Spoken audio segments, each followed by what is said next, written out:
anos, né? Amor, falando disso, até pegando o gancho do nosso tema, né? Se o Brasil vai virar uma Argentina, o que é a Argentina hoje? Tem gente que não está acompanhando. Cara, a Argentina hoje tá bizarra. Explica qual é a situação dela e porque a gente está falando de coisas que a gente pode acontecer, que são parecidas com o que aconteceu lá, e agora eles estão vivendo uma situação. Tem gente que não está acompanhando. O que é isso? Olha, a Argentina, ela tá se encaminhando para o seu 10º calote internacional. Não sei se já foi o 10º, vai ser o 11º agora. A Argentina é um país que já trocou de moeda 8 vezes. A gente trocou 10, né? Mais uma vitória do Brasil. Não, mas a Argentina é o país que passou pelo maior lockdown do mundo. E hoje, na Argentina, de cada 10 argentinos, 4 estão em situação de pobreza.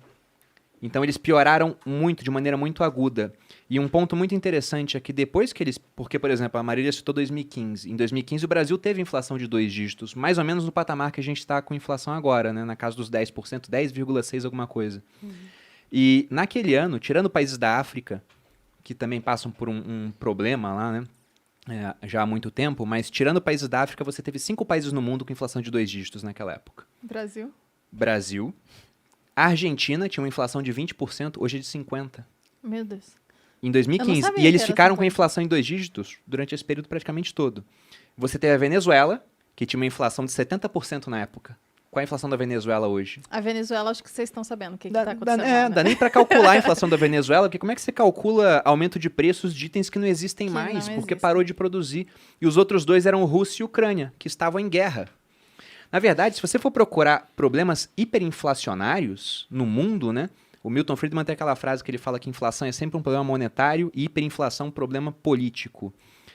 Os países, quando tem hiperinflação, sempre tiveram guerra. Até a Argentina, quando tiver a ideia brilhante de entrar em guerra com a Inglaterra, por causa das Falkland, né, as Ilhas Malvinas. O Brasil foi o único país que eu consegui encontrar, deve ter outro, né, ausência de evidência não evidência de ausência, que conseguiu ter hiperinflação sem guerra. Nós somos foda, assim, com inflação. A gente é muito bom, né? Em ser ruim. E esse é o ponto que me assusta. Você falou do Focus. Toda segunda-feira, né, toda semana sai um boletim novo.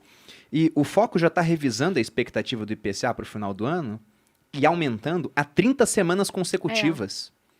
Então, toda semana eles falam, estamos um pouquinho errado. Né? E vai lá e aumenta. E do PIB para baixo. E do PIB para baixo, pois é. E aí a gente vai ter, isso é amplamente esperado pelo mercado, uma Selic voltando para aqueles patamares que muita gente achou que não ia voltar. Lembra o pessoal falando, agora mudou o Brasil, agora juro baixo, né, bolsa vai Brasil explodir. É Suíça. Pois é. E a Selic, ano passado, caiu muito. Quando a gente pensou isso aí? Quando a Selic começou a baixar, a bolsa subindo. Ano passado, o Banco Central levou a Selic até 2%. E se a gente for olhar a expectativa do último boletim Focus do ano passado, a expectativa é de que a Selic no final desse ano fecharia em quanto? Chuta. Não faço ideia. Em 3. E vai fechar em quanto? Em 9, sei 9. lá. Foi um erro ter trazido a Selic tão para baixo assim? Olha, Bruno, essa é uma discussão tão polêmica, porque, na minha visão... Vou fazer outra pergunta, então, menos polêmica. Qual religião está certa, Marília? Não podemos entrar em temas polêmicos. Eu acho que não, assim, eu não acho que foi um erro, porque você tem que analisar as decisões... Você falou que foi deflacionário no começo. Entendeu? Não adianta você analisar as decisões do Banco Central pelos olhos de hoje. Né? Aí é fácil falar que ele errou, O passado entendeu? é cristalino. Mas assim, você estava no meio de uma pandemia nunca antes vista, ninguém saía de casa, os bancos centrais estavam desesperados ao redor do mundo e, na época, a discussão mundial era a deflação. Era a era da deflação. O medo de deflação mundial, o medo de japanização da economia global. E aí, quando o Banco Central viu uma pandemia dessa e uma inflação e uma deflação no Brasil, né, ele ficou com medo. E aí ele jogou. Tanto que a discussão na época era o lower bound, né, que é assim, até onde a Selic pode cair para a gente não acabar desarrumando tudo, desarranjando todo o setor financeiro. Então, assim, eu acho muito fácil falar hoje, o Banco Central errou. Mas com as informações que ele tinha na época, eu acho que ele fez o que ele tem que fazer. O Banco Central, eu falo muito isso para as pessoas no Insta, o Banco Central, ele não pode fazer o que ele quiser com política monetária. Ele tem um modelo de reação. Como é que funciona um Banco Central? Isso é legal, né? Por que o Banco Central sobe ou cai a Selic? Ele tem um modelo econométrico. Né? Ele coloca lá várias variáveis, inflação, câmbio, expectativa, atividade, e esse modelo cospe uma projeção de inflação. Aí ele olha esse modelo e fala assim, a projeção de inflação tá 4. A minha meta é 3. Então, tá acima da minha meta. O que eu vou fazer? Eu vou subir a taxa Selic. Ah, não, a inflação do meu modelo tá 2 e a minha meta é 3. O que eu vou fazer? Eu vou cair a Selic. Então, o Banco Central é uma instituição técnica. Ele não pode fazer o que ele quiser. Isso me lembrou como funcionam as casas de jogos. E tem um ponto. Não, e tem um ponto Porque legal. é porque tem isso, né? Se sair tanto, eu tenho que colocar tanto. Eles não têm escolha, né? Isso. Exatamente, ele não deveria ter escolha, né? Ele deveria ser uma coisa assim, quase automática. E tem um gancho legal, né? Porque assim, ao longo desse governo, uma coisa que a gente votou, que o governo votou finalmente a independência do Banco Central. Porque imagina o seguinte: o Banco Central ele deveria ser meramente técnico.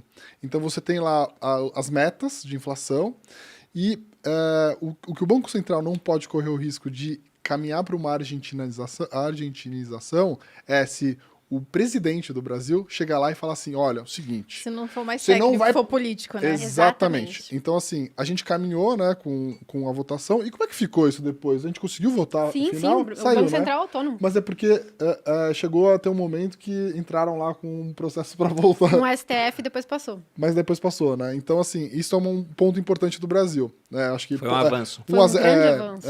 Então, acho que esse é um ponto positivo. Que talvez não dure muito também, vai saber, O né? problema é, para você demitir hoje um presidente do Banco Central, é muito mais difícil. Você precisa do Senado.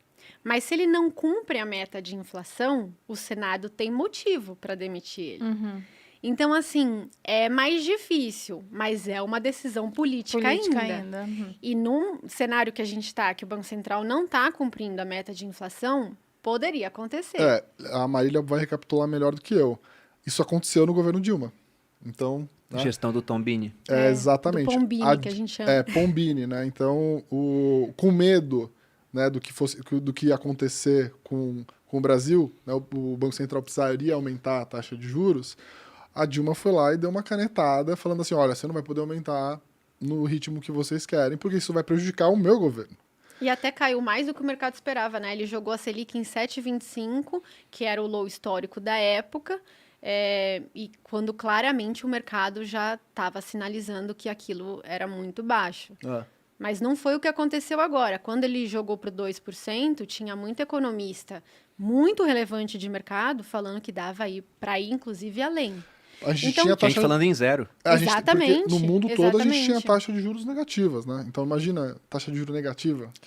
Eu não sei se as pessoas entendem, mas quando a gente fala de Selic, taxa de juros, é básica. Eu, como leiga, entendo assim.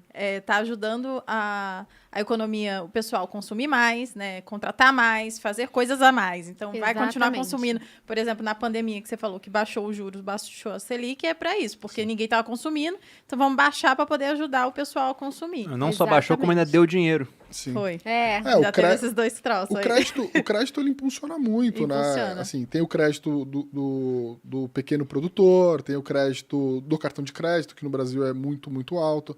Tem o crédito imobiliário, então com crédito mais baixo, o imobiliário no Brasil é muito forte. Então, como você tem um financiamento imobiliário mais baixo, você consegue, né, comprar sua casa, e aí, né, compra tua casa, você aquece a economia em O todos. que muita gente fez ano passado, aproveitando. Muita gente. Exatamente. Crédito imobiliário bombou.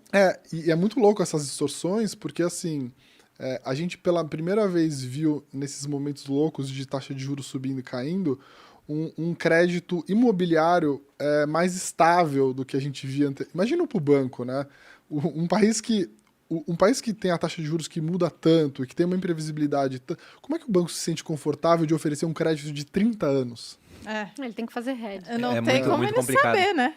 Então, assim, Não tudo é isso previsível. afeta o que a gente faz, né? Então, mas principalmente afeta as pessoas mais pobres, que têm menos capital. Então, a única coisa que aconteceu, que eu acho que as pessoas ainda não estão se dando conta para a Bolsa brasileira. Nas últimas crises, quando a gente tem momentos assim, agudos de crise, o que acontece? As empresas eventualmente vão sofrer, né, com seu caixa, com seu financiamento. As empresas nas últimas crises eram mais alavancadas, ou seja, tinham mais dívida pelo que elas tinham de capital próprio Nessa crise, as empresas entraram, né, as empresas da Bolsa Brasileira entraram menos alavancadas. E durante a pandemia, os bancos foram muito amigáveis com renegociação de dívida. Então, as empresas da Bolsa, diferente das empresas médias e pequenas, que é a maior parte da economia, se você for pensar, as empresas, as maiores, as mais relevantes, conseguiram se refinanciar a taxas muito baixas, uma condição muito melhor. Isso vai trazer um efeito a médio e longo prazo, onde você vai ter mais concentração dos grandes negócios nas campeãs. Então, Porque é como se elas tivessem uma vantagem, elas têm né? uma vantagem. Então elas, Muita vantagem. então elas Ser grande no acabam- Brasil é vantagem pra caramba. Então elas acabam ganhando o mercado, porque elas Exatamente. conseguem baixar preço de consumo, sei lá o que elas produzem, dependendo. E aí quebra as empresas Exatamente. pequenas. Então, Então, no final, só sobra os grandões. Exatamente. Então, assim, as empresas da Bolsa são as maiores. Só vão para a Bolsa de Valores as empresas que têm tamanho para ser uma empresa E assim de elas Bolsa. ficam ainda maiores. Então, assim, imagina quando você tem uma crise, a empresa grande se refinancia e ganha ainda mais relevância em relação às pequenas. Assim, ela pode sofrer mais 1 ou 2 anos, mas quando isso voltar, ela eventualmente quebrou ali as médias e pequenas, né? Isso é ruim, esses choques todos são ruins, né? Pro grande, pro rico, pode ser bom até. Agora, para os pequenos e médios, acho que a gente tem um cenário bem ruim, então é preocupante. E quanto menos Competição. competição, mais caro fica o serviço. Então o pobre acaba perdendo, porque ele acaba pagando mais caro. Quem mais se ferra com tudo isso é o pobre.